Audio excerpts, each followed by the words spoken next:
Another really interesting thing that I read in your book was the whole process of recording with Tupac. So I guess the way it was laid out was you didn't know Tupac was actually signed to Death Row at the time. I did not. And he had called you to do a chorus on the song Wonder Why They Call You Bitch. Yeah, well, I didn't know what song it was until I actually got to the studio. But yeah. Okay. Can you describe that situation? You know, going to the studio and then what happened afterwards at the hotel room? Describe it. I mean, pretty much it's exactly what, like I said in my memoir. I mean, I went to the studio. I realized there were a bunch of Death Row people there. So kind of in my mind, it all started kind of figuring it out. I started figuring it out like right there. Like, okay. So, I mean, I played it off and played it cool, even though I didn't think, that was a good look just because of the fact of the Suge and Puff situation. You know what I mean? Even though I didn't really know a lot of the details about what happened, but it was clear that he took a jab at Puff at the Source Awards and stuff like that. But I was pretty oblivious to a whole lot of the things that had gone on prior to that, until probably a few years later. You know what I mean? So, I just played it cool because I'm a people person, and some of the people I had seen before or seen in passing or knew who they were, so I gave them respect, gave them a dab, Corrupt, whoever, smoking with people, drinking a Budweiser, just trying to, be cool in the moment to get the thing done, you know what I mean?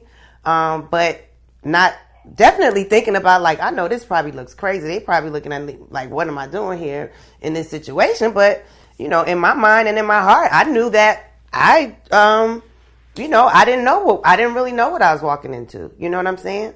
So that was probably definitely one of the few times that being so so headstrong and so I'm gonna go get it done on my own, and so I can go by myself and make it happen. I mean, that's one of the times it didn't serve me so well. You know what I'm saying? Because it was definitely it was a bad choice, but I didn't know that until then. Had I known the things I know, I probably definitely wouldn't have done the song with him. I definitely wouldn't have gone in the studio to record anything that was related to Death Row Records at that time, whoever the artist was. It just, you know what I'm saying, period. After you recorded, you were owed $25,000 for the session, and you said that you went to Pac's hotel room and he basically asked for oral sex at that point. Well, in a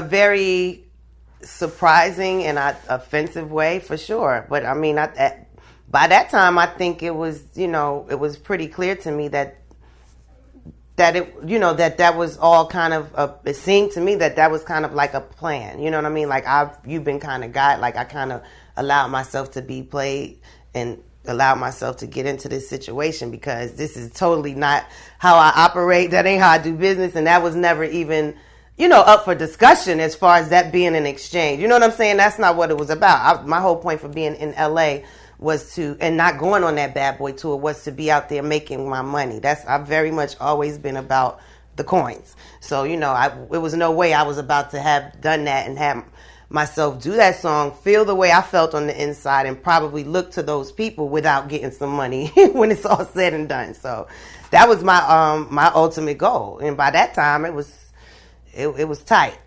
It was tight.